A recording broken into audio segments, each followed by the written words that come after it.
Ouch! Maria Sharapova going down in flames this week. Nabbed! Taken some kind of banned substance called meldonium for like 10 years and only worked out now it was banned. Yeah, right. Remember, she's only accumulated about $37 million worth of prize winnings, but because she's so good looking, she's made like 3 times that from endorsement contracts. Problem is, no one likes a drug taker, so the sponsors have been quitting in droves. We've got Evian reconsidering, we've got Danone wanting to check out, Avon wondering what they should do. Nike just cut her this week. Nike, what is it with Nike? Lance Armstrong, Tiger Woods, Oscar Pistorius, Ray Rice. It's like being sponsored by Nike. It's the death wish. Anyway, fail, Maria. The biggest insult of all is that Porsche, which is owned by Volkswagen, also cut her endorsement deal this week. Volkswagen, you'd think that if there was any company in the world that was going to be sympathetic towards someone who failed a test, Volkswagen. Okay, this one is not funny. Don't laugh, right? You remember 2004? 228,000 people died in the tsunami that followed the Indian Ocean earthquake.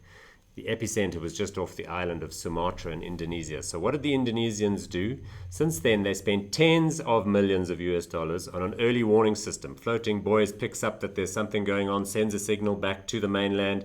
People can GTFO. This is all good and well, but this week, Wednesday, 7.8 magnitude earthquake off the western island of Sumatra. What happens? How many of those emergency buoys do you think actually function correctly? 0. Come on, Indonesia, you're cracking me up.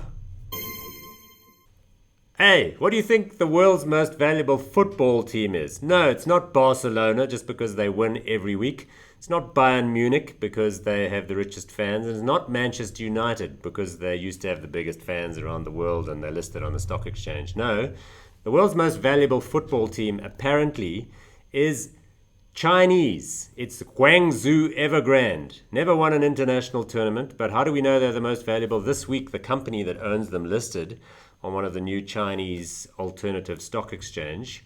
And it now has a market capitalization of $3.5 billion US dollars. That's much more than Manchester United. That's only 2.3 or something like that. Anyway, they've won the Chinese league 5 times in a row. They take themselves very seriously. Their current coach is that Scolari guy who won the World Cup for Portugal or for Brazil. No, for Brazil. Anyway, you know what the Chinese are like. Very ambitious, not very competitive. Keep trying. The Evergrande centre forward, his name is Something Wong.